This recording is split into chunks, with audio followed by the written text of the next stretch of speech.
Tuition द्यायला. महाराष्ट्रात राहायचं असेल तर मराठी शिकायलाच पाहिजे. आम्ही तुला सांगणार नाही कसं शिकायचं, काय शिकायचं, शिकून यायचं.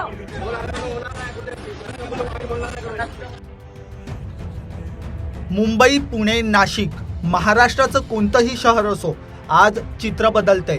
ज्या मातीत जन्मलो, ज्या मातीने ओळख दिली, त्याच मातीत आज मराठी माणसाला विचारलं जातंय, हिंदी में बात करो. आपली भाषा, आपला अभिमान आणि आपल्याच भूमीत आज आपल्याला दाबण्याचा प्रयत्न होतोय का?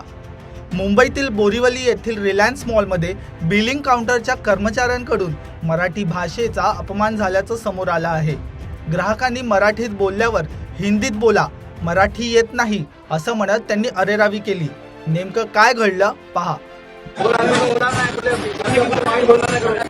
आता कोणत्याही मुलीबरोबर उद्धटपणे बोललास ना, तिथे तुला थोबडवल्याशिवाय राहणार नाही. समजलं ना? तुला इथे बसलं नाही आम्ही ट्युशन द्यायला. महाराष्ट्रात राहायचं असेल तर मराठी शिकायलाच पाहिजे. आम्ही तुला सांगणार नाही कसं शिकायचं, काय शिकायचं, शिकून यायचं.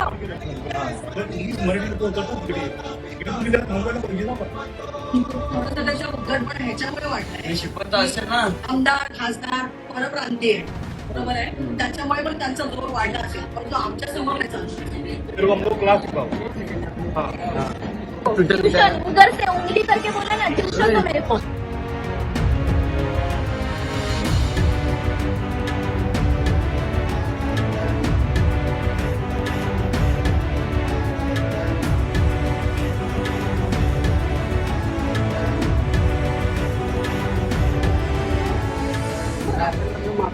मराठी शिकणार बोल, मराठी शिकणार.